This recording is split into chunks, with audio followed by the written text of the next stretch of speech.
Inshallah and Ashe, blessings to you, my energetic beings. Welcome to Meet Me for Coffee. Today, my guest is an author, an energy healer, a professional witch, and a teacher with a few other modalities just sprinkled on top, like icing, I would say. But she's been slinging cards since she bought a deck with her babysitting money when she was at the young age of 14. So tarot has really been a big part of her life ever since. So she assists others through tarot, and teaching is just something that Jen loves to be a part of. If not lost in a pile of decks, she's talking to the moon, which I know I do as well, and doing candle spells or lost in a pile of tea leaves. And she's also been featured in a variety of publications, regularly contributes to the Cardomancer magazine. So be sure to check that out, and their social media sorceress that she is. So she's currently creating her own tarot deck, which I'm super excited to play with myself. It's called Stardust Wanderer Tarot, and a few other projects will be announced very soon. So with all of that, let's give a warm welcome to Jen Sankey. With that, Jen, can you give us a little insight into how you discovered your magical self? Yes. Well, thank you everybody for having me and listening to all of my crazy things that I'm into that I love. I think I was just always kind of the weird kid. I liked all the spooky stuff when I was younger. I liked all the scary movies. I was outside looking for fairies. Everybody else was inside playing with Barbies. So I think from an early age, I was kind of just, steered into that direction. And really, it was just from movies and reading and all of those things. I discovered that there's these cards that kind of tell you what's going on. So I babysat and I saved all my money. And I actually asked my boyfriend at the time, which, fun fact, is my husband now. I'm like, can you take me to the bookstore? I want to buy a tarot deck. And his family is very Catholic, very religious. And he's just like, what are you talking about?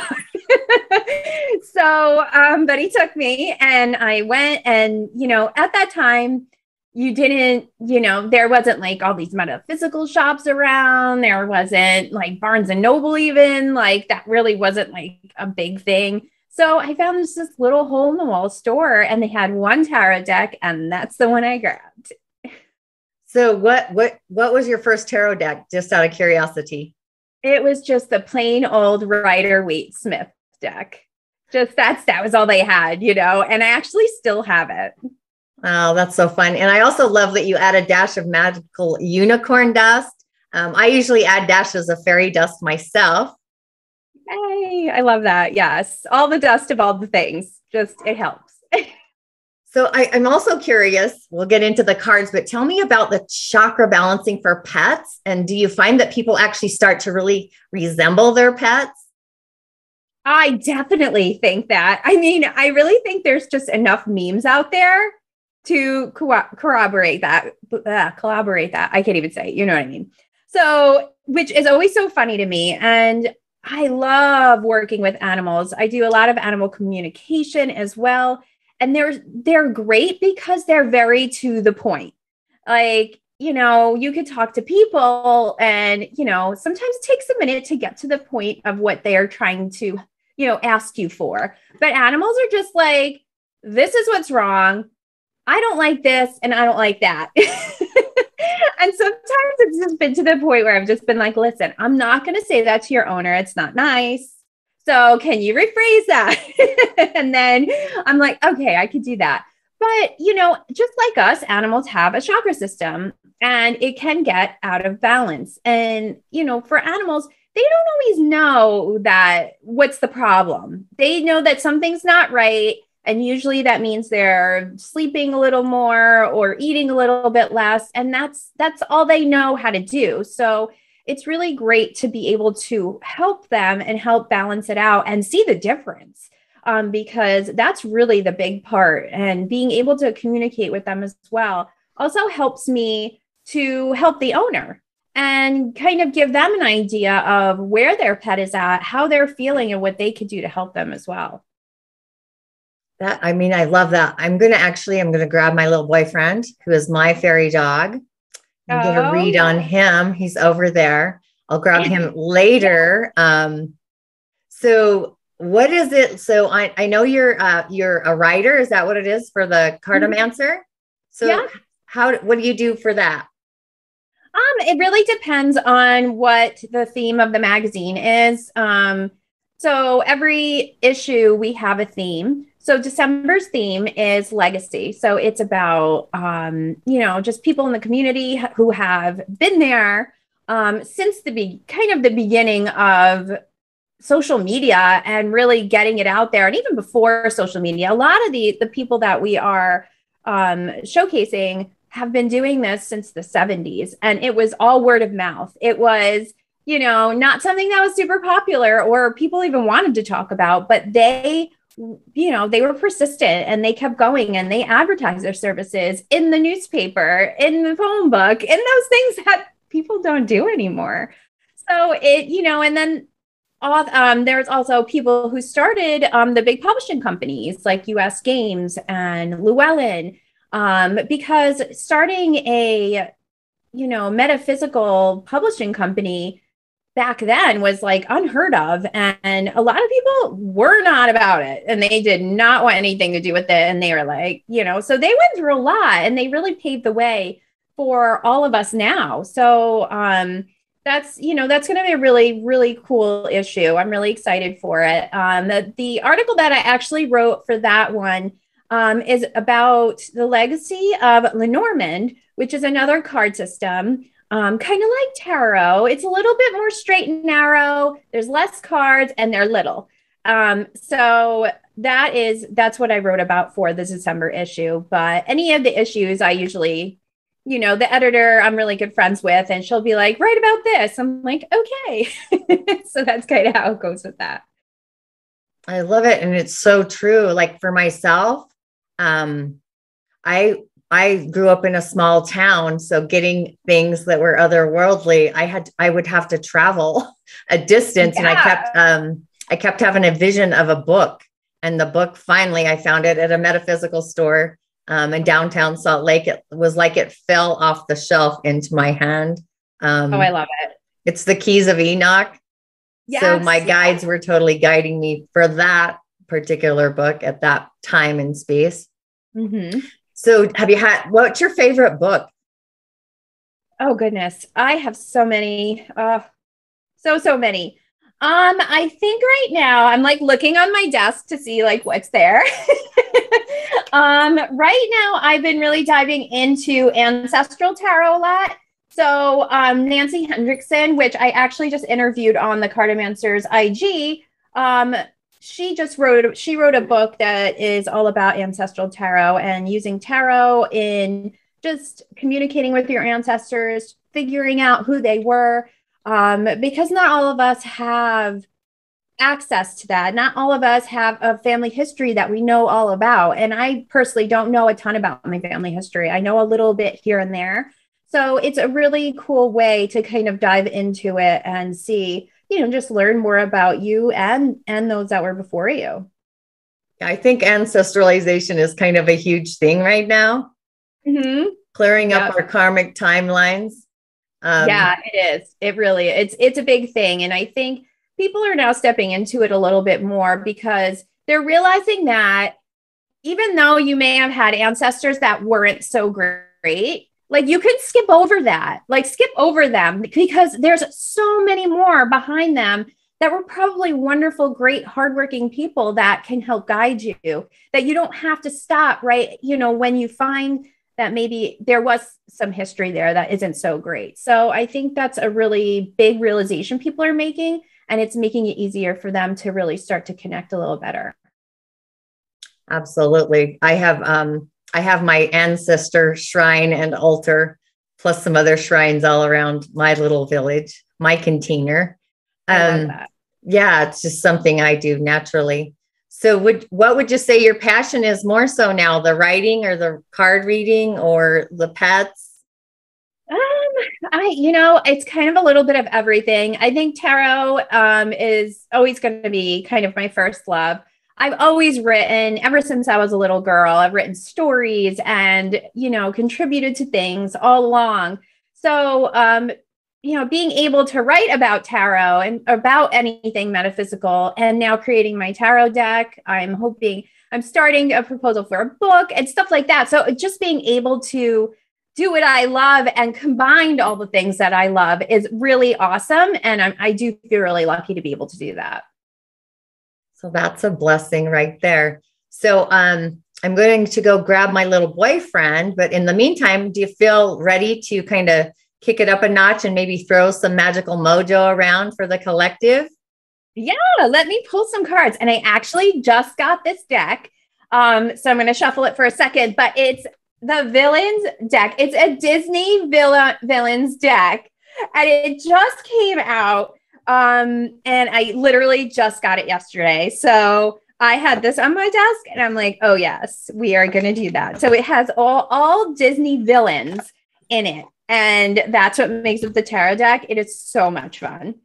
So I am going to just shuffle it a little bit here as I kind of get it going. And, I'm going to pull a card just to see what can the collective do this month to live their best life? I think that's a fun one. That's what's coming up. So we can certainly go with that. And this is one of those things too. Like I may pull this card for you, for all of you, and you're like, I don't know, that doesn't make sense, whatever. But you know what? Keep it in your head. Let it float around a little bit, because I bet in a week, in 2 weeks, tomorrow, you're going to be like, oh yeah, that's what it's for. So that's something that's really important when you go to a tarot reader, anybody who does any sort of healing or any of that, even Reiki, because sometimes, the energy knows and the universe knows when you need it, and it's usually not when you think you need it. So keeping an open mind is so important. So important. So another thing is my decks tend to be finicky and they have to be shuffled. So that's what I'm doing right now. I'm just kind of separating and shuffling them. No worries. Right. I'm all about it. Yeah. I always like to explain it too, because sometimes people are like, just what are you doing for so long? I'm like, it has nothing to do with me. It has to do with the deck. And when they say they're ready is when I pull a card. So, all right, let's see what we got for our collective card here.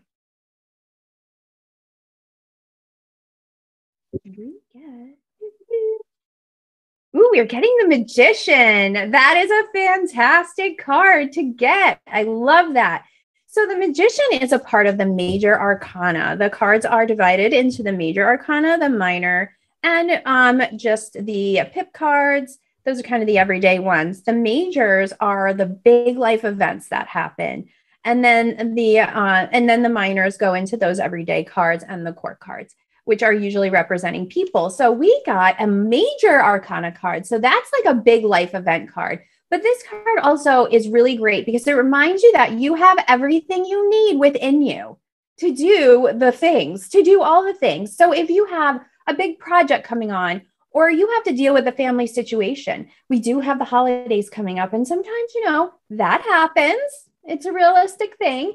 So I think this is just that reminder. It's just letting you know that, you have what you need to get through this stuff. You have what you need to finish things, start things. And, remember that. Keep that as a reminder. And a lot of times too, like I will tell people, take a screenshot, even if you Google this card, the Villains Tarot deck on, and get the Magician card and use it as a screensaver.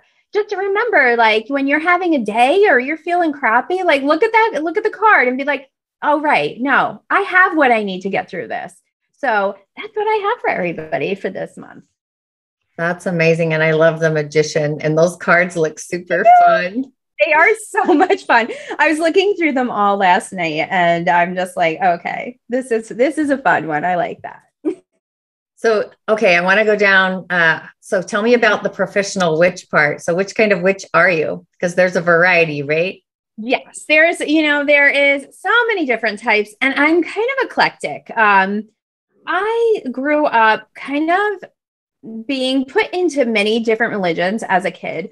My parents moved around a lot and we were very, very poor. So a lot of times, you know, the churches would invite you for dinner. They would invite you for this. They would invite you for that. And they were all different kinds and all different types. So really, I learned so much from that, even though that probably wasn't the best way to be raised, which, you know, my parents are a little questionable on quite a few things. That's a whole nother podcast. But, you know, now looking back, it was really a cool thing because I was able to take little bits from all these different experiences and kind of create my own practice. And that's a lot of what being a witch is to me, is being able to create your own practice and really do what resonates with you. Because there's a lot of times there are, you know, religions that say, well, we got to do it this way. You got to do it that way. You got to do it this way. And that just didn't vibe with me. I did not, you know, I had questions. And a lot of times also, you know, they encourage questions, but then you kind of hit a point where they're like, okay, enough. This is how it is. And that was never good enough for me, because I think also a part of being a witch is seeking and asking questions and learning. You don't ever stop learning. You know, I mean, even with tarot, I've been reading tarot for 30 years and I'm still learning new things. And so for me, it's just really, I'm just kind of a mix of everything that's just always evolving and changing. That's galactic, right? I totally agree. I was born in a sauce of different religions as well. And I always found when you resist or you don't go along with their thread, they don't like that much when you question the question, right? Yeah. Or the deep questions, like the surface questions are all great. They love answering those, but you start like really questioning, then they're like, oh no, that's just how it is. That's just it. That's how it is. And that was never good enough for me. Yeah, I pick up on that quite often. I'm going to go find my little boyfriend real quick. Yeah, go grab him. Let's see what we got going on. I actually have 3 dogs myself. I have 3 Yorkies. I have a big Yorkie, which she's only 11 pounds, but for Yorkies, she's considered big. So she's like a full-size Yorkie. And then I have 2 of the teacup ones, which Ivan is like 4 pounds and Luna's only like 2 pounds. Oh my goodness, look at you. So he's in all my pictures. I tell everybody he's my fairy dog. Oh my gosh, he's probably precious. Mad at me. He's like, Mom, what are you doing? I was gonna say, he's like, what do you want right now? I love him. He's so cute. I love fur guy. He's so foofy too. It's fantastic. His name is Sir Didymus from the Labyrinth. Oh my gosh, yes. I'm obsessed with the Labyrinth. I actually have a whole Labyrinth sleeve, which is covered right now. But yes, I have all Labyrinth. I have Jack. I don't think I could pull it up, but yeah. So my whole arm is Labyrinth. See, look, I have the worm is right there. So, that is too funny. Oh my gosh, I love it. That's so fantastic. Are you going to let Jen look into your little buddy? self? Hi, buddy. He's like, Mom, put me down. What are you doing? You know I hate the camera. He is. He's like, what's going on? All right. Well, I'm going to kind of be quiet for a moment. I'm just going to go ahead and see if I can connect with Sir Didymus and see if he'll let me chat with him.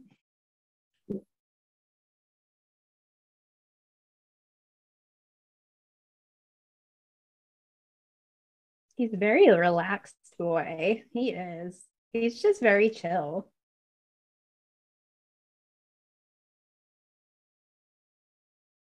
He said he'll chat, but only for a minute. He's sassy, huh? Oh, yes. Oh, yes.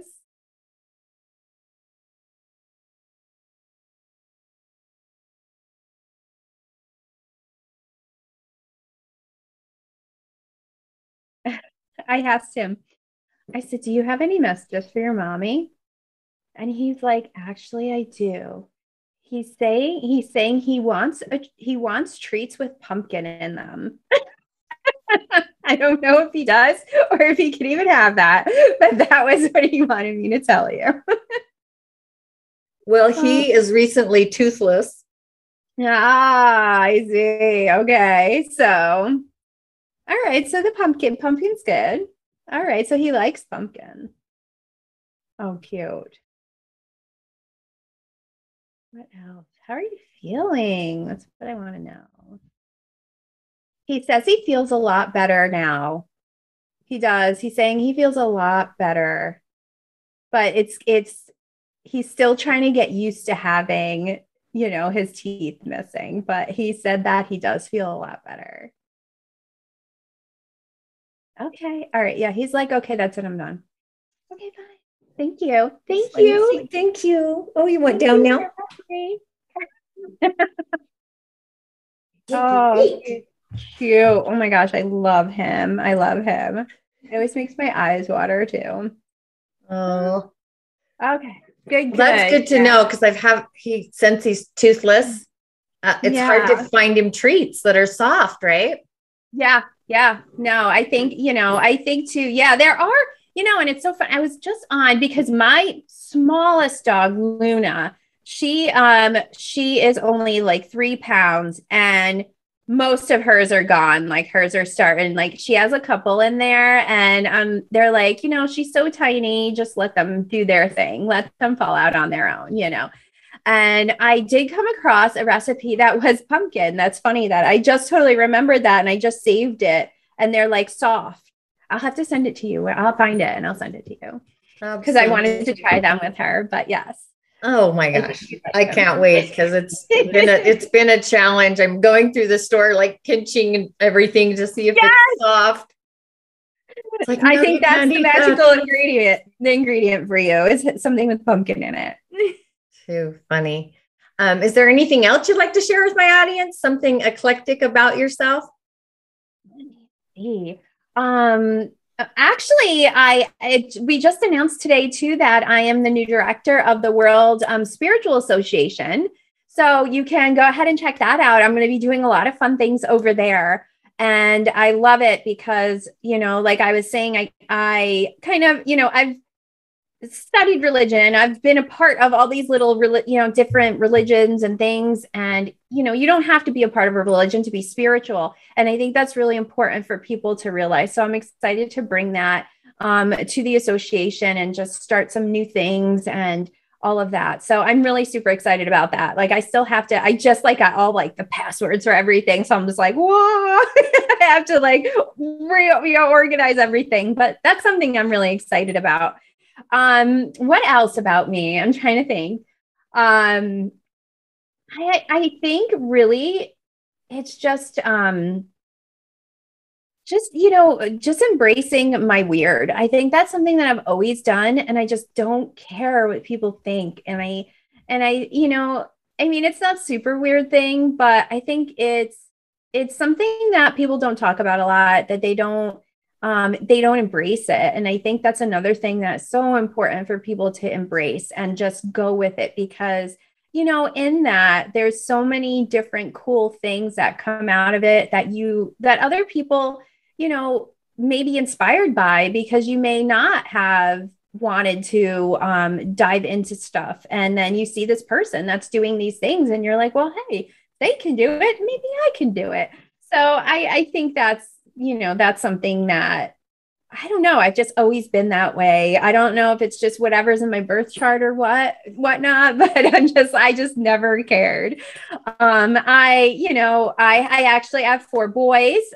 So that is, I have 4 boys and they're all very, very different, but they're all super awesome. And I've been, like I mentioned, I've been with my husband now for, oh my gosh, 30 something years. He was that boyfriend that brought me to the store to get my first tarot deck. And he is actually now, I call him my baby witch, but he doesn't like being called that, but don't tell him I told you. But he's really been interested in learning just a lot of things. So I think, so that's been a lot of fun. Just kind of teaching him some stuff because he's always been there and he knows what I do. And he's just like, whatever. But now he's been asking questions. So that's been super cool. And it's been fun teaching him. It's like we all have our own unique gifts. If we would just focus on our own talents and go with our own crazy. Yeah, right. And not worry, right? Yeah, worry about everybody else. We're also worried about everyone. So, everyone else, especially with the internet now. And it's like, we have to remember that the internet is the internet. Like, it's not totally real. So it's so important for people to like, just do your thing and just go for it. 100%, 110% go for it. Absolutely. Okay, with all of that, can I just say that for my listeners and viewers to get a hold of Jen and take it up a notch, you too can see what magic and mystical awesomeness resides within you. That is really actually ready and waiting inside of you. I'm going to have all of the links in the show notes. And as always, I will see you on the other side. Inshallah and Ashe. Blessings to you. Bye. Thank you.